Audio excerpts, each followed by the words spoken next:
Hello, I'm Firepug and welcome to my channel. In this video, I'm going to be ranking all of the LTMs that we have had so far here in Apex Legends. So far there's been 14, but you never know, we might be getting one soon within the next couple weeks, so keep your eyes out for that. Now if you aren't already, make sure to subscribe to the channel to stay up to date with the latest Apex Legends news, leaks, and lore. And let's get right into this. So I'm going to start off by just going through every single LTM that we've had, and basically going from Season 1 up until just now, the latest LTM. So first is the Legendary Hunt event. All this event was trying to get top 5 as many times in a row as you possibly could, and then you'd be rewarded with a badge that told you how many times you got top 5 in a row. That was literally it, and that was the one event for Season 1. So not too exciting, but it definitely wasn't horrible, and it was fun to play. Now we're into Season 2 stuff. So in Season 2, we had both solos and normal Armed and Dangerous on the Season 2 map of Kings Canyon. Both were pretty fun. Both they came out around similar to the same time in the Voidwalker and in the Iron Crown events. Solos, of course, was huge, a huge hit, and Armed and Dangerous as well. Both very highly rated and very fun events. Now, moving on to Season 3, we had first Fright or Flight. This was the Halloween event that they had.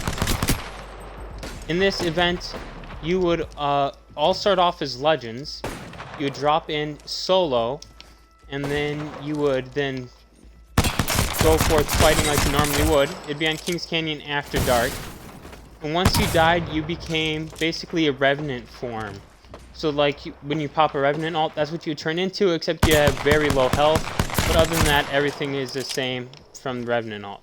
And then you go run around trying to kill all the other Legends by meleeing them. And you have very high increased melee damage. So that was actually super fun to play on Kings Canyon After Dark during the Halloween time. That was actually super fun. Another fun part about it was all trying to get into the lobbies with your friends. And then all teaming up together and then just absolutely going after each other for fun in a small little area. That too happened a lot. So next up in Season 3, we have the Holiday Bash event. This was the Christmas event. And what happened in this event is it was on World's Edge, and we had the train go around the map. And you try to be basically like a capture the hill, except a capture the train type of thing. And if you didn't capture the train and you killed everyone else, then you would also win the round that way. And you just tried to win the best out of 5 rounds. And then that would get you the total win overall. And they also had a prize track in this event as well, which was really nice. So the last event of Season 3 would be the Grand Soiree event. This featured multiple modes. I'm going to have to read them off here for you guys. We had third person, Armed and Dangerous on World's Edge, Gold Rush Duos, Dummies Big Day, Always Be Closing, Kings Canyon After Dark, and Live Die Live.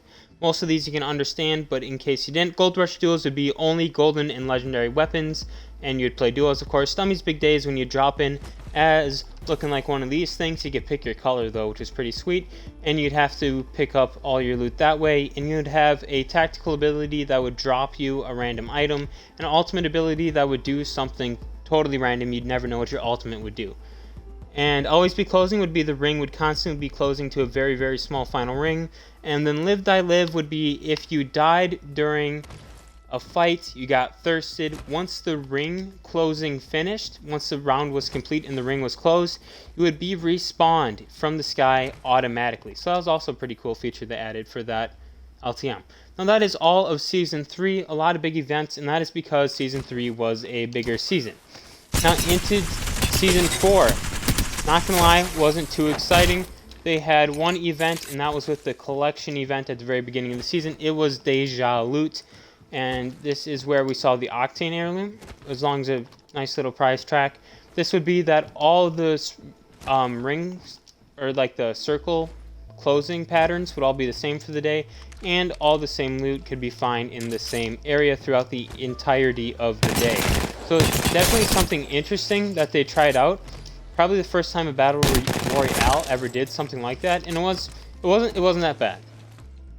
And here in Season 5, of course, the latest LTM that we had was the Armed and Dangerous Evolved event.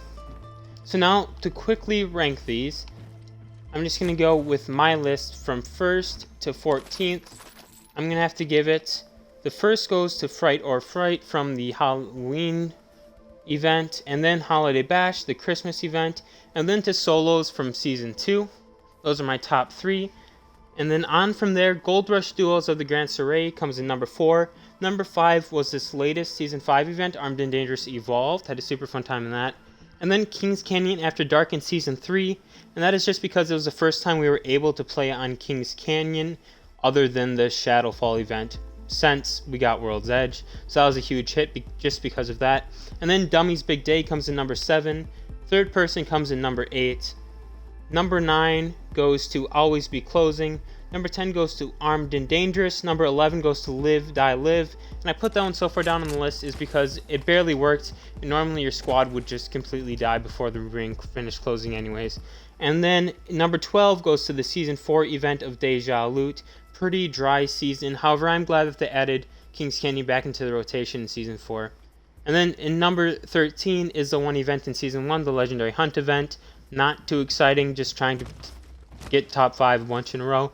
And my very least favorite event is Armed and Dangerous on World's Edge. It's not because it was on World's Edge the first version of it in Season 2. It's just because there's not a whole lot to it, and it was the second time they brought it out, and all they did was put it on a new map. It wasn't that exciting.